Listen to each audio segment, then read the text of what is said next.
नमस्कार साथियों, शारदावाल निकेतन की ऑनलाइन क्लास में आपका स्वागत है। पिछले वीडियो में हम लोगों ने सारणिक के कुछ गुणधर्मों की बातें की थी। 3 गुणधर्म हम लोगों ने पढ़े थे। आज हम लोग उससे आगे बातें करते हैं। सारणिक में जो चौथा गुणधर्म आता है वो गुणधर्म कुछ इस प्रकार से है कि अगर कोई सारणिक में एक पंक्ति किसी अन्य पंक्ति की कुछ गुणज हो या सारणिक का कोई एक स्तंभ किसी अन्य स्तंभ का कुछ गुणज हो, ऐसी स्थिति में उस सारणिक का मान सदैव शून्य होता है। जैसे मान लीजिए मैं इसकी बात करता हूँ, ये कोई एक सारणिक है जिसका मान कुछ इस प्रकार से है, यहाँ 15 और ये 20 और यहाँ लिखा है 3 और यहाँ लिखा है 4। ये कोई सारणिक है। इस सारणिक में आप देखो तो इस सारणिक की जो पहली पंक्ति है वो पहली पंक्ति इस दूसरी पंक्ति की कुछ गुणज है। आप अगर दूसरी पंक्ति को जैसे 5 से गुणा करते हो तो ये आएगा 15, ये आएगा 20। ऐसी स्थिति में क्या आपको प्राप्त होगी? पहली पंक्ति, यानी पहली पंक्ति दूसरी पंक्ति का 5 गुणा है। ऐसी स्थिति में इस प्रकार की कोई भी सारणिक हो, उन सारणिकों का मान सदैव क्या होता है? शून्य होता है। ये हमारे चौथा गुणधर्म है। तीसरा गुणधर्म ये था कि सारणिक में अगर 2 पंक्तियां या 2 स्तंभ समान है, ऐसी स्थिति में उस सारणिक का मान सदैव शून्य होता है। और चौथा गुणधर्म है एक पंक्ति किसी अन्य पंक्ति का कुछ गुणज या एक स्तंभ किसी अन्य एक स्तंभ का गुणज हो, ऐसी स्थिति में उस सारणिक का मान सदैव शून्य होता है। अब ये शून्य क्यों आता है? इसका कारण ये होता है कि जैसे मैट्रिक्स में तो क्या सिस्टम होता है, आप किसी संख्या का मैट्रिक्स से गुणा कराओ तो उसका मतलब होता है उस संख्या का मैट्रिक्स के प्रत्येक अवयव से गुणा करना। जबकि सारणिक में अलग सिस्टम होता है।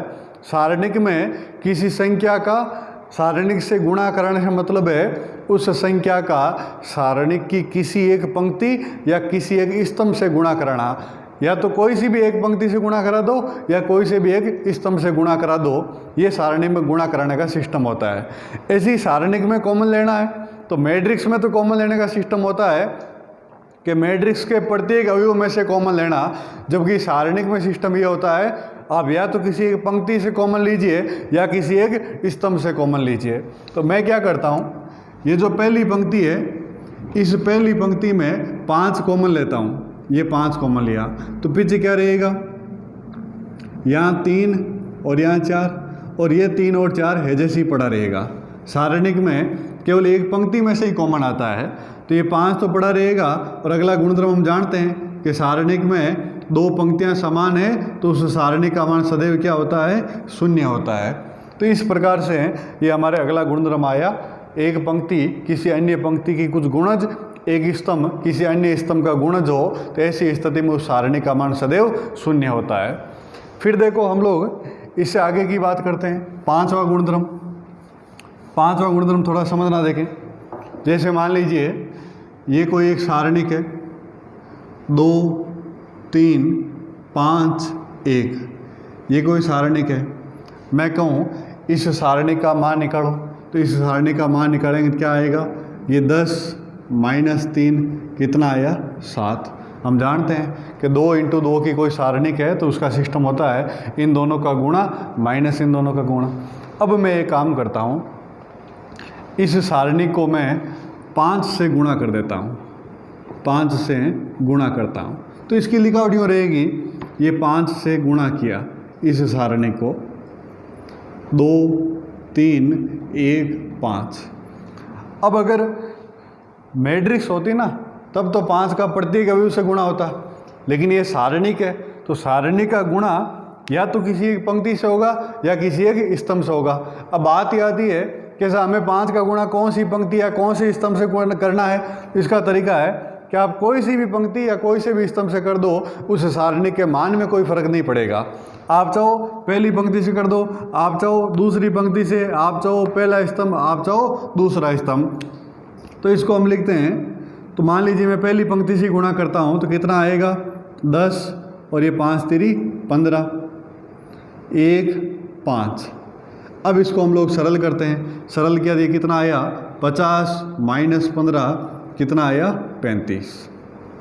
सारणी का पहले मान कितना था 7, जब आपने किसी संख्या से गुणा किया तो कितना हो गया 35। देखो आपने 5 से गुणा किया इसलिए 7 पंजे 35। अगर 10 से गुणा करते तो इसका मान 70 होता। तो यहाँ से फाइनली ये बात हुई है कि अगर सारणिक को किसी संख्या से गुणा करते हो तो उस सारणी का मान उतने गुना बढ़ जाता है जितनी संख्या से गुणा करते हो। 3 से गुणा किया 3 गुना हो जाएगा, 10 से गुणा किया 10 गुना हो जाएगा। ये अपना अगला गुणधर्म है 5वां गुणधर्म। अब देखो कुछ एक बातें और है 5वें गुणधर्म में, वही समझना देखिए आराम से। जैसे मान लीजिए ये कोई एक सारणिक है जिसमें अवयव हैं A1 B1 A2 B2, ये कोई सारणिक है। अगर मान लो जैसे ये कोई सारणिक है और इसका मान हमने माना डेल।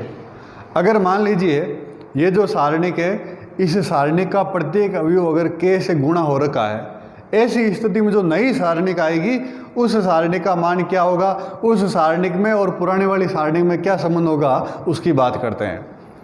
अगर मान लीजिए ये कोई एक नई सारणिक है जिसका प्रत्येक अवयव k से गुणा हो रखा है, k A1 k B1 k A2 और k B2। ये कोई एक नई सारणिक है जिसको हम लोग कहेंगे डेल 1। अब मैं पूछूं कि जो नई सारणिक है इसका मान क्या आएगा, तो थोड़ा समझना देखें। डेल 1 बराबर अभी अपनी बात हुई है कि सारणिक में कॉमन लेना है तो या तो किसी एक पंक्ति से कॉमन आएगा और या किसी एक स्तंभ से कॉमन आएगा। तो मैं पहली पंक्ति में कॉमन लेता हूँ k। मैट्रिक्स होती ना तो k कॉमन लेते ही प्रत्येक अवयव में से आ जाता, लेकिन सारणिक है तो एक पंक्ति से आएगा या एक स्तंभ से आएगा। जैसे ही k कॉमन लिया पीछे रहेगा A1 और B1। दूसरी पंक्ति में भी k कॉमन आ रहा है तो एक k और आ गया, यानी k स्क्वायर बन गया। यहाँ क्या आएगा A2 B2। इसको सरल करते हैं तो डेल 1 बराबर क्या आया k स्क्वायर। अब देखो इसका मान, तो ये जो चीज़ लिखी है ना ये किसका मान है, डेल का, ये डेल का। यहाँ से एक संबंध आया डेल 1 बराबर k स्क्वायर डेल।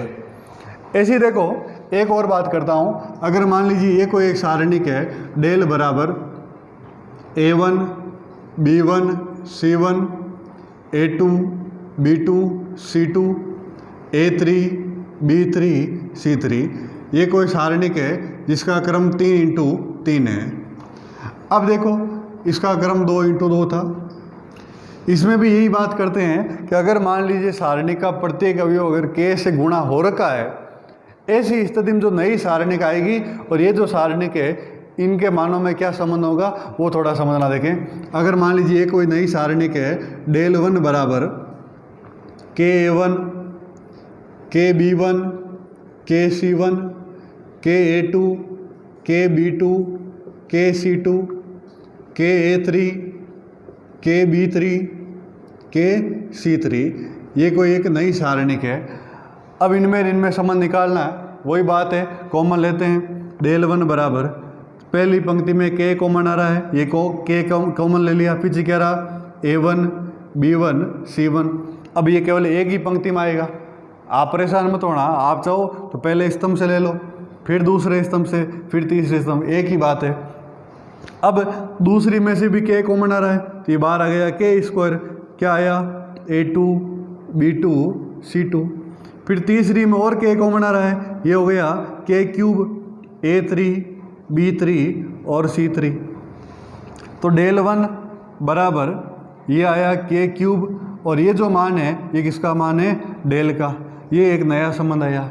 तो यहाँ से देखो ये निष्कर्ष निकलता है कि अगर सारणिक का प्रत्येक अवयव k से गुणा हो रखा है, ऐसी स्थिति में नई जो सारणिक आएगी उसका मान कुछ इस प्रकार से होगा कि अगर 2 × 2 कोटि की है तब तो होगा k स्क्वायर डेल, अगर 3 × 3 कोटि की है तो होगा k क्यूब डेल, और ये क्रम चलता रहता है। अगर मान लीजिए 4 × 4 का होता तो उसका मान आता k की पावर 4 डेल। क्यों? क्योंकि 4 पंक्तियाँ होती, प्रत्येक से k कॉमन आता। यहाँ मैं लिख देता हूँ जहाँ डेल की कोटि 4 × 4 है, यानी ये डेल यहाँ 2 इंटू 2, यहाँ 3 इंटू 3, यहाँ कितनी होगी 4 इंटू 4। ये एक फाइनल निष्कर्ष निकला है। डेल 1 बराबर के क्यूब डेल हो तो यहाँ डेल की कोटि कितनी होगी 3 इंटू 3। डेल 1 बराबर के स्क्वायर डेल हो तो यहाँ डेल की कोटि कितनी होगी 2 इंटू 2। डेल 1 बराबर के डेल हो तो यहाँ डेल की कोटि कितनी होगी 1 इंटू 1। ऐसी क्रम चलेगा। और अगर ये लिखा हुआ है कि डेल 1 बराबर के की पावर n डेल तो यहाँ डेल की कोटि कितनी होगी n इंटू n। ये एक फाइनली निष्कर्ष निकला है और ये अपना गुणधर्म संख्या 5 हुआ है। कैसा? आप किसी संख्या से गुणा करो तो ऐसी स्थिति में सारणी का मान उतने गुना बढ़ जाता है। अब हम लोग इसके आगे की बात करते हैं। अगला गुणधर्म आता है गुणधर्म संख्या 6। छठे गुणधर्म की बात करते हैं। सब लोग सुनना समझना आराम से।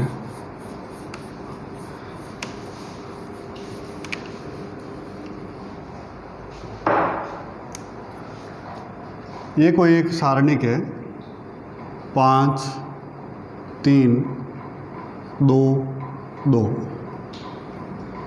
इस सारणी का मान निकालते हैं। सब लोग सुनना। या यहाँ मान लीजिए 3 कर देता हूँ, ये 4। इस सारणी का मान निकालते हैं। सब लोग समझना देखें। तो इस सारणी का मान निकालते हैं। कितना आएगा 20 माइनस ये 6 कितना आया 14। अब देखो, अभी हम लोगों ने बात की थी कि अगर सारणिक में किसी एक पंक्ति या किसी एक स्तंभ को किसी संख्या से गुणा कराते हो, ऐसी स्थिति में उस सारणी का मान उतना गुना बढ़ जाता है। उसकी मैं वापस बात करता हूँ। सब लोग समझना देखें। मैं क्या करता हूँ, ये जो सारणिक है इस सारणिक की पहली पंक्ति को 2 से गुणा करा देता हूँ। अब जैसे ही पहली पंक्ति को 2 से गुणा कराओगे, एक बार मैं यहाँ लिख देता हूँ, ये 2 से गुणा कराना है। 5 3 2 4।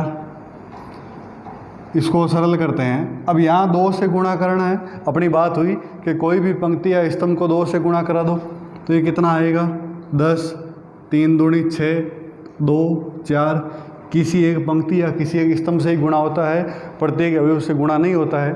अब हम लोग इसका मान निकालते हैं। यह आया 40 माइनस का 12 तो ये फाइनली कितना आया 28 आया। यानी आपने 2 से गुणा किया तो सारणी का मान 2 गुना बढ़ गया। अब देखो, इसको लिखने का जो तरीका है वो थोड़ा समझना। आप देखो, ये जो सारणिक है और ये सारणिक है, इन दोनों में क्या परिवर्तन हुआ? कि साथ दूसरी पंक्ति तो सेम टू सेम है, पहली पंक्ति में चेंज हुआ है। यहाँ 5 3 था और यहाँ 10 6 है। ठीक है सर। अब पहली पंक्ति में चेंज तो हुआ है, लेकिन चेंज किस प्रकार से हुआ है? कि साहब पहली पंक्ति पहले तो 5 3 थी, अब 10 से हो गई, यानी 2 से गुणा हो गई। तो इसको देखो, लिखने का जो तरीका है वो क्या रहने वाला है? वो यूँ होता है कि R1 चेंज, यानी इसका मतलब होता है कि पहली पंक्ति चेंज हुई है। किस प्रकार से चेंज हुई है? कि आपने पहली पंक्ति को 2 से गुणा किया है। ये लो सा, आपने 2 से गुणा किया है किसको? पहली पंक्ति को। ये इसको लिखने का तरीका होता है। इधर की साइड बाईं और साइड तो वो आता है जो चेंज होता है, और दाईं और साइड नियम आता है कि किस प्रकार से चेंज हुआ है। कि R1 यानी पहली पंक्ति चेंज हुई है, किस प्रकार से चेंज हुई है? 2 से गुणा होकर। अब देखो, मैं इसके आगे बात करता हूँ। तीसरी बात जो हमारा ये गुणधर्म है, अब मैं क्या करता हूँ, ये हमारे सारणिक है 5 3 2 4।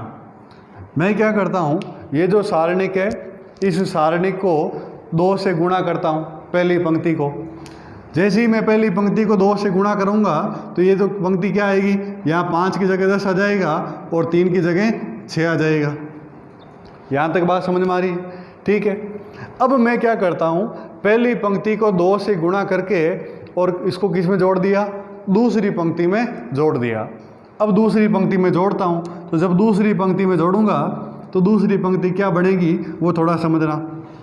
ये कितना आया 10, 10 को 2 जोड़ा कितना 12, फिर 6 में 4 जोड़ा 10। ये इसको सरल किया तो आया। वापस समझना क्या कर रहा हूँ, मैं पहली पंक्ति को 2 से गुणा कर रहा हूँ, जैसे ही पहली पंक्ति को 2 से गुणा किया तो ये अवयव इस प्रकार से आए, यहाँ 5 की जगह 10 और 3 की जगह 6 हो गया। जो अवयव आया उसको दूसरी पंक्ति में जोड़ दिया, तो जैसे ही दूसरी पंक्ति में जोड़ेंगे तो दूसरी पंक्ति ये आई। अब देखो इसको जो लिखने का तरीका है वो क्या रहने वाला है वो थोड़ा समझना। चेंज कौन हुआ? R2। R2 पहले कितना था? 2 4, अब कितना हो गया? 12 10। ये चेंज हुआ है R2। R2 किस प्रकार से चेंज हुआ? ये लो सा R2 चेंज, इधर हमेशा वो लिखना जो चेंज होता है। तो ये R2 चेंज किस प्रकार से चेंज हुआ? कैसा? R1 को तो गुणा किया 2 से, ये R1 को गुणा किया 2 से, और 2 से गुणा करके और उसको किस में जोड़ा? R2 में, ये R2 में जोड़ा। ये इसको लिखने का तरीका है। इधर की साइड हमेशा वो लिखा जाता है जो चेंज होता है, इधर की साइड हमेशा नियम लिखा जाता है कि चेंज किस प्रकार से हुआ है। R1 को 2 से गुणा किया और उसको R2 में जोड़ा तो ये R2 इस प्रकार से आया। याद रखना R1 जैसा है वैसे ही रहेगा, क्योंकि चेंज कौन हुआ है? R2। ऐसा नहीं कैसा R1 को 2 से गुणा किया तो यहाँ फिर 10 और 6 आना चाहिए, नहीं, यहाँ पर तो 5 और 3 ही आएगा, क्योंकि अभी संक्रिया खत्म नहीं हुई है, अभी तो 2 से गुणा करके फिर उसको जो आया उसमें R2 जोड़ना है। तो R1 तो ऐसे ही रहेगा, R2 क्या होगा? चेंज। अब मैं इसका मान निकालता हूँ, तो इसका मान निकाले कितना आया? 50 माइनस का 36 कितना आया? 14। और पहले भी कितना मान था इसका? 14। तो देखो यहाँ से फाइनल निष्कर्ष क्या निकला वो थोड़ा समझना। फाइनल निष्कर्ष ये निकला कि अगर आपने सारणिक की किसी पंक्ति को 2 से गुणा किया है तो उसका मान 2 गुना बढ़ जाएगा, लेकिन आपने गुणा करके और उसको किसी अन्य पंक्ति में जोड़ दिया है तो सारणिक के मान में कोई फर्क नहीं पड़ता है। ये हमारा अगला गुणधर्म है, छठा गुणधर्म है। ऐसे ही देखो ये स्तंभों में भी हो सकता है कि अगर आपने स्तंभों की बात की है तो किसी स्तंभ को आपने गुणा करके और किसी अन्य स्तंभ में जोड़ा है, ऐसी स्थिति में अच्छा यहाँ जोड़ना कोई जरूर नहीं, घटा भी सकते हो। ऐसी स्थिति में सारणिक के मान में कोई फर्क नहीं पड़ता है। अब देखो इसके आगे का जो गुणधर्म है उसकी बात करता हूँ, वो थोड़ा समझना। देखें अगला जो गुणधर्म आता है गुणधर्म संख्या 7। 7वां गुणधर्म ये कहता है कि अगर सारणिक में कोई एक पंक्ति के अवयव या कोई एक स्तंभ के अवयव 2 संख्याओं के योग के रूप में है, ऐसी स्थिति में उसको कैसे लिखना है, क्या करना है वो थोड़ा समझना। जैसे ये है a प्लस डी, या यहाँ यूँ लिख दूँ a1 plus d1, b1 c1, a2 plus d2, b2 c2, a3 plus d3, b3 और c3। इस सारणी की विशेषता देखो, इस सारणी के जो पहले स्तंभ के जो अवयव है, ये पहले स्तंभ के अवयव 2 संख्याओं के योग के रूप में है। ऐसी स्थिति में आप इनको अलग अलग तोड़ के लिख सकते हो। क्या लिखने का तरीका रहने वाला है? तरीका ये है, इनको तोड़ो। यहाँ आएगा a1, यहाँ आएगा a2 और यहाँ आएगा a3। ये जैसे ही बड़ा रहेगा b1 c1, b2 c2, b3 c3, फिर प्लस अगले अवयव कौन है? यहाँ है d1 d2 d3, ये d1 d2 d3। यहाँ जैसा है वैसे ही रहेगा b1 c1, b2 c2, b3 c3। ये इसको तोड़ने का तरीका होता है। अब देखो मन में एक सवाल आ रहा है, कैसा वापस जोड़ेंगे दिए तो आ ही नहीं रहा है। कैसा यहाँ तो ठीक है, a1 प्लस d1 हो गया, a2 प्लस d2 हो गया, a3 प्लस d3 हो गया, ये तो समझ में आ रहा है। लेकिन जब यहाँ जोड़ेंगे तो ये b1 प्लस b1 2b1 आएगा, जबकि यहाँ लिखा हुआ क्या है? b1। तो एक बात सुनना ध्यान से, ये जो मैं ऐसे योग कर रहा हूँ ऐसा केवल मैट्रिक्सों में संभव होता है। 2 मैट्रिक्सों का योग करना है तो उसमें संगत अवयव जोड़ते हैं। अगर सारणिक है तो उनके संगत अवयव नहीं जुड़ते हैं, यानी ये नहीं जुड़ेगा a1 प्लस d1। हाँ, इनके मान निकालो, इसका जो मान आया, इसका जो मान आया, फिर उनको जोड़ो, वो इसके मान के क्या आएगा? बराबर आएगा। जैसे मान लीजिए ये स्थिति है, अगर ये कहीं लिखा है 2 1 0 3 प्लस 1 2 0 2, ये लिखा हुआ है, और आपको कहे इन दो सारणिकों को जोड़ना है तो आप नहीं जोड़ सकते सीधा, यूँ नहीं होता है कि संगत अवयवों को जोड़ दिया। इसको जोड़ने का एक ही तरीका है, आप इसका मान निकालो, ये 6 माइनस 0 प्लस इसका मान निकालो 2, कितना आया 8। ये दो सारणिकों का योग करने का तरीका होता है। तो अगला जो गुणधर्म है हमारा, ये गुणधर्म है कि अगर सारणिक में, अच्छा ये जो स्तंभ है ये पंक्ति के रूप में भी आ सकता है। तो अगर कोई सारणिक है, इस सारणिक में ये जो एक पंक्ति के अवयव या एक स्तंभ के अवयव दो संख्याओं के योग के रूप में है, तो आप इनको अलग अलग तोड़ सकते हो। तो यहाँ तो लिख दिया A1 A2 A3, यहाँ लिख दिया D1 D2 D3। फिर ये जो लिखा है B1 C1 B2 C2 B3 C3, ये दोनों में क्या आएगा, कॉमन आएगा। ठीक है, आप इसका अलग से मान निकालो, इसका अलग से मान निकालो, इसका अलग से मान निकालो और इन दोनों को जोड़ो, वो इसके बराबर आएगा। ये हमारे सारणिक का अगला गुणधर्म है। ऐसे ही देखो, एक हम लोग गुणधर्म संख्या 8 की बात करते हैं। 8वां गुणधर्म क्या कहता है वो थोड़ा समझना देखिए आराम से।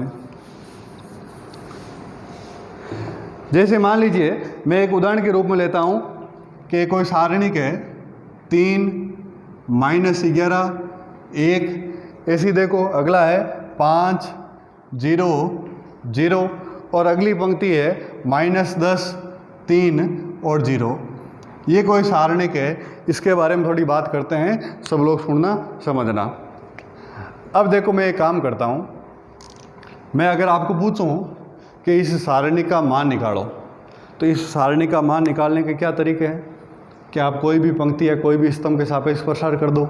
हम कौन सी पंक्ति या कौन से स्तंभ के सापेक्ष प्रसार करेंगे, तो इसका तरीका होता है कि आप जहाँ शून्यों की संख्या अधिकतम हो उसके सापेक्ष प्रसार कर दो। अब देखो इसका आगे बात करते हैं। एक तरीका ये होता है, एक तरीका आप लोगों ने और सीखा है कि इस सारणी का मान निकालना है उप सारणी के पदों में, इस सारणी का मान निकालना है शेखंड के पदों में। ठीक है, उप सारणी के पदों में क्या करना, जैसे मान लो मैं प्रथम पंक्ति के सापेक्ष की बात करूं और उप सारणी की बात करूं, तो प्रथम पंक्ति के अवयव होते हैं A11 A12 A13, ये सारणी का मान डेल कह दूं। ठीक है, उप सारणी में क्या होता है, इसका होगा A11, इसका A12 और इसका A13। और कहते हैं कि जब उप सारणी लिखा चिन्ह लगाना, इसका चिन्ह प्लस होता है, इसका माइनस, इसका क्या होता है प्लस। ये तो बात हुई है उप सारणी की। अगर आपको शेखंड की बात करनी है तो शेखंडों के पदों में सारणी का मान क्या होता है, डेल बराबर A11, यहाँ शेखंड आएगा A12 F12 A13 F13। लेकिन अपनी बात हुई है कि जब आप शेखंड के पदों में लिखते हो ऐसी स्थिति में चिन्ह सबके क्या आएंगे, प्लस आएंगे, क्योंकि वो चिन्ह, वो माइनस चिन्ह उसके साथ में आ जाता है। ये सारणी का मान निकालने का तरीका है। अब देखो एक रिजल्ट और की बात करते हैं, सब लोग सुनना। मैं क्या करता हूँ, ये जो अवयव है इनके उप सारणिक और शेखंड की बात करता हूँ। जैसे मान लीजिए ये जो दूसरी पंक्ति का अवयव है, इन सब के मैं शेखंड निकाल लेता हूँ। तो देखो दूसरी पंक्ति का सबसे पहले अवयव ये है, इस अवयव को नाम देते हैं कैसा, F21, यानी ये दूसरी पंक्ति और पहला स्तंभ ऐसा। इसके शेखंड की बात करता हूँ, सीधा शेखंड निकालता हूँ सा। क्या करते हैं, पंक्ति हटाओ स्तंभ हटाओ, क्या आया -11 1 3 0।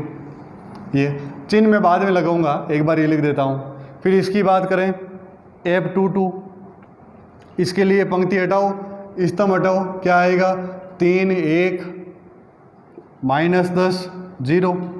और फिर क्या आएगा F23, इसके लिए बात करें तो पंक्ति हटाओ स्तंभ हटाओ, क्या आएगा 3 -11 -10 और ये 3। अब देखो इनको सरल करने की बातें हैं, वो थोड़ा समझना देखें। पहले दिन के चिन्ह लगा देता हूँ।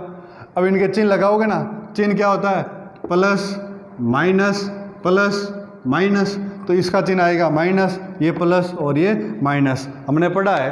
अभी तो पहले उप सारणी लिखा और जैसे ही उप सारणी का चिन्ह तय कर देते हैं तो वही उप सारणी क्या कहलाएगा, शेखंड कहलाता है। इसको थोड़ा और सरल करते हैं। इसको सरल किया तो ये क्या है, देखो इनका गुणा, ये 0 -3 + 3, ये प्लस का 3 हो जाएगा। यहाँ की बात करें तो इसका मान निकाले तो ये कितना आएगा 0 और माइनस ये कितना आएगा प्लस का 10, इनका गुणा माइनस इनका गुणा। फिर यहाँ की बात करें, ऐसी स्थिति में क्या आएगा, इनका गुणा माइनस इनका गुणा, ये माइनस तो बाहर पड़ा रहेगा, ये 3 3 कितना हो जाएगा, ये 9, फिर ये माइनस ये कितना आएगा 110। ये इनको सरल करने का तरीका होता है। जैसे ही हम लोग इनका चिन्ह तय कर देते हैं तो वही क्या कहलाएगा, सेकंड कहलाएगा।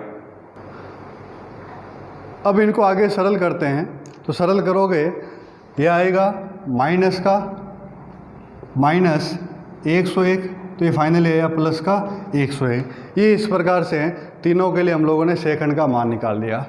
ये तो सारणी का मान होता है, हम लोगों ने सीखा है। और इसकी विशेषता भी पड़ी थी, जैसे यहाँ 1 1 होना, यहाँ पर भी 1 1 1 2 है तो 1 2, 1 3 है तो 1 3।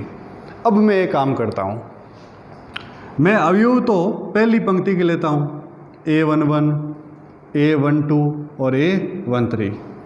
अवयव तो कौन सी पंक्ति के लिए, पहली पंक्ति के अवयव लिए। और यहाँ सेकंड क्या है, इनके संगत सेकंड, मतलब पहली पंक्ति के अवयवों के क्या है, सेकंड। अब एक काम करता हूँ, अवयव तो पहली पंक्ति के लिए, लेकिन ये जो सेकंड है वो दूसरी पंक्ति के ले लेता हूँ, संगत सेकंड। यानी अवयव ये है तो सेकंड इसका ले लिया, और इसका सेकंड क्या है, F21, ये F21। अवयव तो ये है, इसका सेकंड यानी F22 और इसका F23, ये ले लिया ऐसा। और अब इनको जोड़ देता हूँ, ऐसी स्थिति में इसका मान कितना आता है उसके बारे में विचार करते हैं। तो A11 का मान कितना है, 3, F21 का मान कितना है, 3, फिर A12 का मान -11 और F22 का मान 10, A13 का मान कितना है, 1 और F23 का मान कितना है, 101। अब इसको सरल करता हूँ तो ये आया 9 माइनस 110 और प्लस 101, यानी कितना आया, 0 आया। यानी A11, F21, A12, F22 और A13, F23, इसका मान कितना आया, 0 आया। अब देखो यहाँ से ये निष्कर्ष निकलता है, अगला गुणधर्म ये है कि अगर सारणिक में आप अवयव तो लेते हो पहली पंक्ति के और उसके संगति अगर सेकंड लिया है, वो तो सारणी का मान होता है। अवयव पहली पंक्ति के और सेकंड अगर दूसरी पंक्ति के लिए और फिर उनका जोड़ा, इनका बीजीय योग किया, तो उसका मान सदैव क्या आता है, 0 आता है। ऐसा नहीं है कि इस सारणिक में आया है, प्रत्येक सारणिक में ऐसा होता है। ऐसा ऐसे ही देखो, मन में सवाल आ रहा होगा कैसा, ये दूसरी पंक्ति के लिए इसलिए 0 आ रहा होगा, नहीं सा। अगर आप अवयव पहली पंक्ति के लेते हो और सेकंड तीसरी पंक्ति के लेते हो तो भी उसका योग कितना आएगा, 0 आएगा। अवयव दूसरी पंक्ति के सेकंड पहली के तो 0, अवयव दूसरी के सेकंड तीसरी के तो भी उसका मान कितना आया, 0। ऐसी स्तंभ की बात करें, अगर पहला स्तंभ लिया और सेकंड अगर दूसरे स्तंभ के लिए तो भी उनका बीजीय योग कितना आएगा, 0। ऐसे करके ये अगला गुणधर्म ऐसा। एक देखो, इससे आगे गुणधर्म की बात करते हैं, वो थोड़ा समझना बहुत ही आसान है। अगला गुणधर्म कहता है कि अगर आपने कोई सारणिक दे रखी है, इस सारणिक में एक पंक्ति के सभी अवयव 0 हैं या एक स्तंभ के सभी अवयव 0 हैं, ऐसी स्थिति में उस सारणी का मान सदैव 0 प्राप्त होता है। या तो एक पंक्ति पूरी 0 होनी चाहिए या पूरा एक स्तंभ 0 होना चाहिए, उस सारणी का मान सदैव क्या आएगा, 0 आएगा। क्यों, आप प्रसार करो पहले के सापेक्ष, बाहर 0 है तो पूरा ही क्या हो जाएगा, 0। ये अगला गुणधर्म ऐसा। और एक लास्ट गुणधर्म की बात करें कि अगर त्रिभुजाकार मैट्रिक्स से संबंधित कोई सारणिक हो, त्रिभुजाकार मैट्रिक्स में हमने पढ़ा था एक ऊपरी त्रिभुजाकार मैट्रिक्स और एक निम्न त्रिभुजाकार मैट्रिक्स, इससे संबंधित अगर कोई सारणिक हो, उस सारणी का मान सदैव विकर्णों के अवयवों के गुणनफल के बराबर होता है। कैसे, जैसे मान लो ये कोई सारणिक है ABC 0 D E 0 0 F, ये कोई एक त्रिभुजाकार सारणिक है, तो इस सारणी का मान सदैव विकर्ण के अवयवों के गुणा के बराबर होता है। यानी इस सारणी का मान आएगा ADF। तो कोई भी हो, चाहे 2 × 2 की हो, ये हो AB0C, इसका मान हमेशा क्या आएगा, AC, विकर्णों के अवयवों के गुणा के बराबर। ये एक लास्ट गुणधर्म था। त्रिभुजाकार मैट्रिक्स से संबंधित कोई सारणिक है तो उसका मान इस प्रकार से आता है। इस प्रकार से ये सारणिकों के गुणधर्म कंप्लीट हुए हैं। अगर ये गुणधर्म आएंगे तो सवालों में कोई समस्या नहीं आएगी। इनको पढ़ना। धन्यवाद।